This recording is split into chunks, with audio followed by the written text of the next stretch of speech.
The Museum of Memory, a curator's reflection on objects that witness. Slavery wasn't just chains and whips.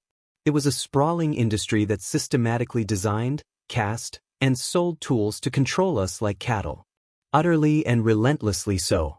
Iron gags to forcibly shut their mouths completely. Masks that kept them from eating. Spiked collars so no one could even lie down. Number 1. The speculum oris started as a medical instrument made to open the mouth of someone whose jaw was locked. On slave ships, it became something else. Captains used the device to force open the mouths of Africans who refused to eat in the hold. It was a screw that pried the teeth apart by force and held the mouth wide open while they poured food down the throat. The intention was never to heal. It was to keep the cargo alive until the port of sale. Many stopped eating on purpose. The ship surgeons themselves recorded this. They called it fixed melancholy, but today we understand it as the despair of someone ripped from everything they knew. Some preferred to starve to death rather than arrive on the other side of the ocean as a slave. The speculum existed to take away even that last choice from the person. The device usually broke teeth when forced, and real specimens are preserved to this day. The National Museum of African American History and Culture in Washington has one in its slavery collection. One detail says everything about the era. Someone had to take a hospital tool designed to save and adapt it for use on a trafficking ship. The same object that opened the mouth of a sick patient was now opening the mouth of someone who only wanted the right to die in peace at the bottom of the hold. Number 2, there was a heavy iron collar with 3 long prongs extending from the neck. The abolitionist Theodore Weld recorded the case of a young seamstress near Charleston who could not bear slavery and kept running away. Because of this, she was whipped again and again. As punishment, they put this pronged collar on her neck. The tips would catch on branches, fences, anything, making it impossible to run through the woods or lie down to rest. But the coldest detail came next. To be able to describe the woman in a runaway ad in case she escaped again, they pulled out one of her front teeth, perfectly healthy, just to serve as an identification mark. The person became a living record. The collar restrained the body. The pulled tooth restrained the name. It was punishment combined with the promise that if she fled, she would be recognized anywhere by her mutilated mouth. Cruelty thought out calmly and recorded in writing by those who witnessed it. Number 3, the branding iron did to a person what was done to cattle. It was heated in the fire and pressed against the skin to burn there forever the initials of the owner. Branding a human being served 2 purposes at once, proving whose property they were and leaving a permanent mark that no escape could erase. The scar stayed with the person to the grave. When New Orleans fell to Union forces, dozens of enslaved people from a single plantation arrived at the military camp. Of 105 who fled together, 30 had been branded with a hot iron, 4 of them on the forehead, in full view of everyone, the rest on the chest or arm. The brand on the forehead was the worst of all because nobody could hide it. Wilson Chin carried the letters V, B, and M burned above his eyes. The initials of a sugar planter who had owned him. When the abolitionists photographed him, they showed that branded face to the entire country. The iron was cheap, simple, and fit in the palm of a hand. It was one of the most widely used tools for turning a person into merchandise with a manufacturer's name engraved in their own flesh. Number 4, ankle shackles were the foundation of everything in the trade. An iron bar with 2 loops closed by a lock applied at the exact moment the person was seized. What truly shocks are the sizes from the wreck of the slave ship Henrietta Marie sunk around 1700. Divers recovered more than 80 sets of shackles. A large portion of them were too small for an adult. They were shackles custom-made to restrain children. Think about what that means. Someone sat at a forge, measured a child's ankle, and hammered the iron to the right size. It was not an accident. It was a custom order. The children crossed the ocean, shackled just like the adults, many chained in pairs to take up less space in the hold. Number 5, on the deck of slave ships, there was an object not made to injure, but to prevent a choice. They were nets strung along the sides of the ship from one end to the other. The function was singular, to prevent the Africans held on board from throwing themselves into the sea to drown. Jumping into the water was a form of resistance, and many believed that by dying there, the the soul would return home to Africa. The net existed to deny even that way out. The accounts from those who went through it are heartbreaking. A man who escaped slavery left written that if he had managed to get past the net, he would have jumped overboard, but he could not. On that same deck stood the barricado, a wooden wall in the middle of the ship with a small cannon where the crew took cover and fired in case of revolt. Everything was designed so that no exit remained. Not to flee, not to die on their own terms. Number 6, the rawhide whip is the best-known symbol of slavery, and that is no accident. It was the everyday punishment tool used by overseer and master alike to enforce obedience through pure pain. One of these whips is displayed to this day in the Slavery and Freedom Gallery of the Great African American Museum in Washington. It looks simple, a strip of leather on a handle, but in the right hands, it split the skin of the back and a few dry, well-placed blows. The proof of the damage became one of the most famous photographs of the 19th century. A fugitive man arrived at a Union camp with his back covered in thick, twisted scars, marks of old lashings that never healed properly. Military doctors photographed that scarred back. The image traveled the country and showed without needing a single word what the whip did. The leather came off. The flesh stayed. The scars followed the person for the rest of their life. Number 7. The sweat box was exactly what the name says, a tight closed wooden or metal box where the person was locked as punishment and left in the sun. Little room to move, little air, and heat that only increased inside as the hours passed. This confinement was used as punishment during slavery and continued afterward in prisons across the American South. The Union Army also resorted to the same technique during the Civil War. The logic of the box was cruel in its simplicity. It did not require an overseer striking, nor did it leave the whip marks on a body that was worth money. All they had to do was lock it and wait. The heat, the thirst, and the immobility did the job on their own. Because it left no visible scar, the box became one of the most convenient punishments for anyone who wanted to break a person's will without damaging the merchandise they intended to sell or rent out later. Number 8. The thumbscrew was small and fit in anyone's pocket. It clamped the person's thumbs in 2 iron rings that slowly closed as a key was turned until the fingers were crushed. The pain was used to extract confessions or simply as punishment. In 1848, the abolitionist newspaper The North Star described the slave trading depots in Maryland as places well stocked with iron thumbscrews and gags. In Brazil, the same instrument earned a nickname of cruel irony. Engenhos, meaning little angels. The iron rings clamped the thumbs and tightened by a key, crushing the victim's fingers in the middle of a torture session. They came from medieval Europe, where they were used to make criminals confess and cross the ocean to serve exactly the same role in slavery. Number 9. The cat-o'-nine-tails was not an ordinary whip. Instead of a single strip, it had 9 leather strands coming from the same handle, often with knots tied right at the tip of each one. Each blow opened 9 cuts at the same time. It was the preferred lash aboard slave ships and in the navies of the era. The knots existed for a very specific reason: to grip and tear the skin each time the whip came down on the back of the person tied up without any rush. The idea of multiplying suffering in a single blow is quite ancient. This type of multi-strand whip was already used in ancient Egypt long before the Atlantic trade existed.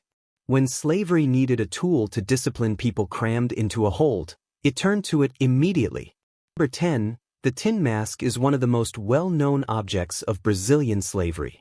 It was made of tin plate, a very thin sheet of metal, and sometimes covered the entire face, fastened behind the head with a padlock. It had only a few small holes to breathe through. Whoever wore this mask was prevented from eating or drinking unless someone allowed it. The punishment lasted entire days with the person sealed inside their own face without relief. No food, no water, no end in sight. It may seem like punishment for a serious crime, but it was not. The mask was usually placed on enslaved people who stole sugarcane or brown sugar. In other words, on someone who was hungry and tried to eat a little of the sugar they themselves helped produce. In some accounts, it also served to prevent the person from eating dirt in a desperate attempt to take their own life. Number 11. The pau de arara or parrot's perch already appears described among the punishments of Brazilian slavery. A wooden or iron bar was fixed behind the person's knees with the hands and feet tied together. Trapped like that, bent over the bar, the victim hung upside down, unable to move arms or legs. The weight of the body itself made the pain grow minute by minute in the joints, the shoulders, and the head hanging below. Minutes that turned into hours.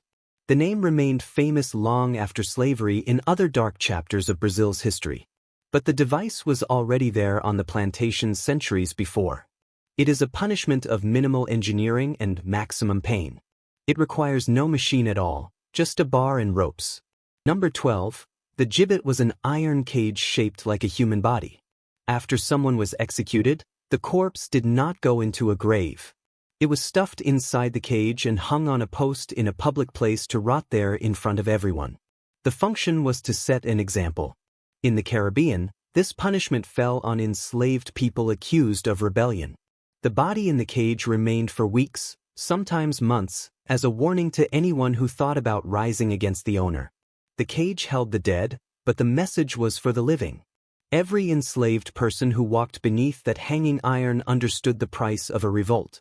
At the Institute of Jamaica, one of these cages was once displayed alongside branding irons, pieces of the same system side by side.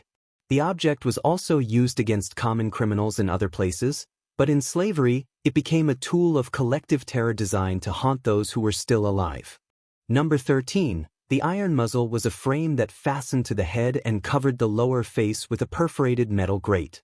Unlike the mask that took over the entire face, this one left the eyes free and closed the mouth behind a grill. The purpose was the usual one for this type of piece, to prevent the person from eating freely. Olaudah Equiano, enslaved as a child, described one of these in the account he wrote about his own life. Equiano called the object an iron muzzle, and the word choice was no accident. A muzzle is something you put on a dog. Whoever wore the grate on their face was being treated as an animal that cannot be left loose near food. A specimen of this device survives to this day in the collection of the Soane Museum in London. The grate covered the mouth, but what it really wanted to cover was the idea that inside that mask there was a real person. Number 14. The tread wheel was an enormous wheel with steps on which people were forced to walk non-stop, like climbing a staircase that never ends. In the houses of correction in Jamaica, enslaved people were placed on this wheel for hours, their wrists tied to a bar above the head. Whoever fainted or missed a step was dragged by the steps that kept turning, scraping the legs against the wooden equipment. The legs slowly became raw flesh.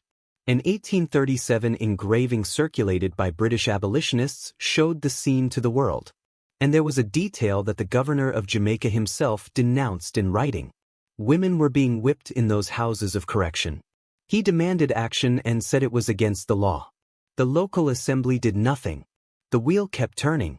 The mill that was supposed to grind grain had been repurposed to grind people hour after hour until the legs stopped responding. Number 15. The palmatoria looks harmless next to the irons and chains. It is just a round wooden paddle, usually full of holes, but it was one of the most widely used punishment instruments in Brazilian slavery, precisely because it was cheap and within reach in any house or workshop.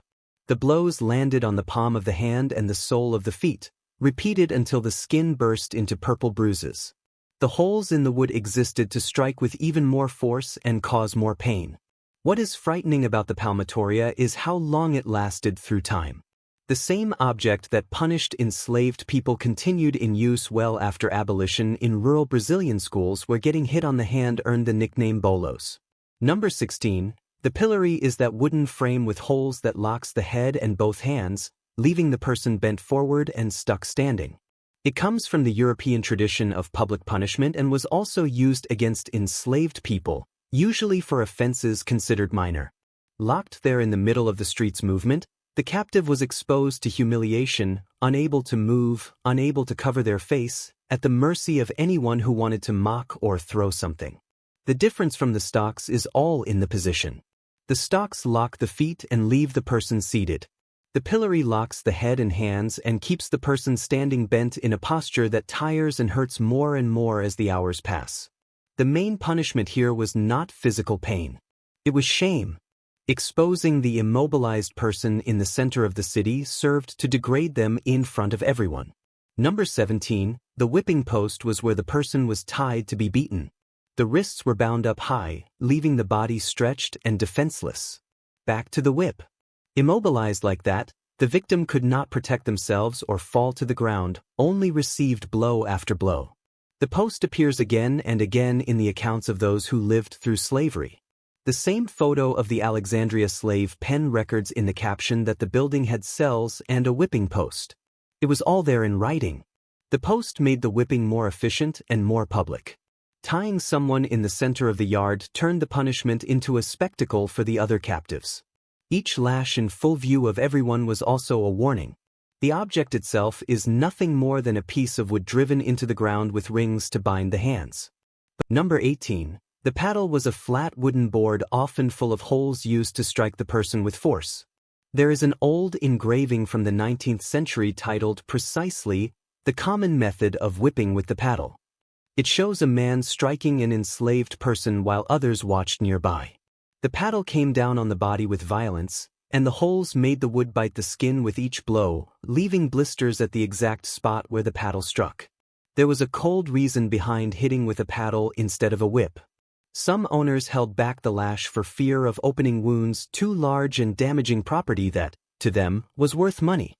The paddle and the stocks served as punishment that hurt plenty, but, number 19, the coffle chain was used to move many people at once.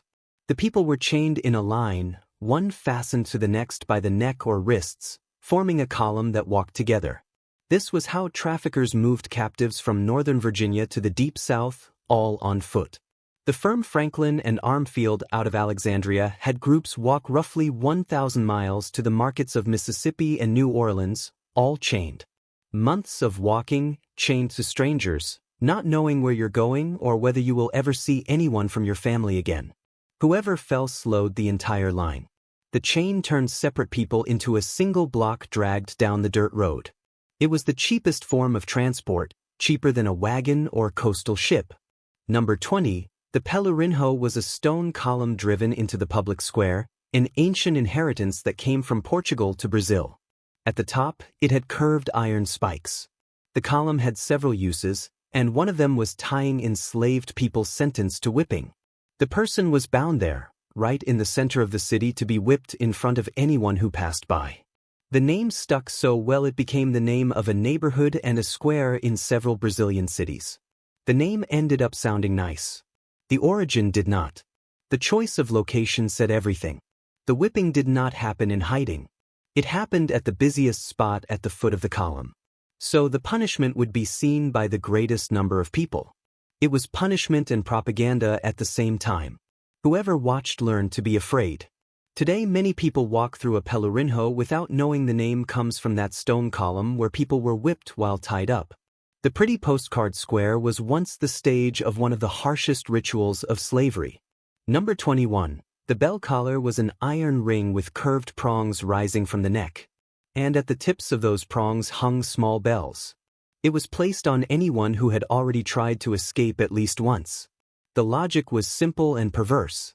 If the person tried to flee again through the woods, the sound of the bells would give away every movement, and the tall prongs would catch on branches. The weight of the whole assembly further hindered any attempt at running. There was one more detail designed to break the person from the inside. But with those prongs and bells on the neck, the person simply could not lie down properly to sleep. Rest became punishment too. Number 22. Not every restraining iron was used directly on the body. Many were fixed to the floor, the wall, or the ship's deck. The iron ring, or staple, was driven into the wood or stone, and to it was fastened the chain that held the person. It was precisely by recognizing these rings fastened on the inside that they confirmed an old building in Kentucky had been a slave prison. The captive was not chained to themselves. They were chained to the place itself. Number 23. The auction block is a stone, and just looking at it, it seems like nothing much.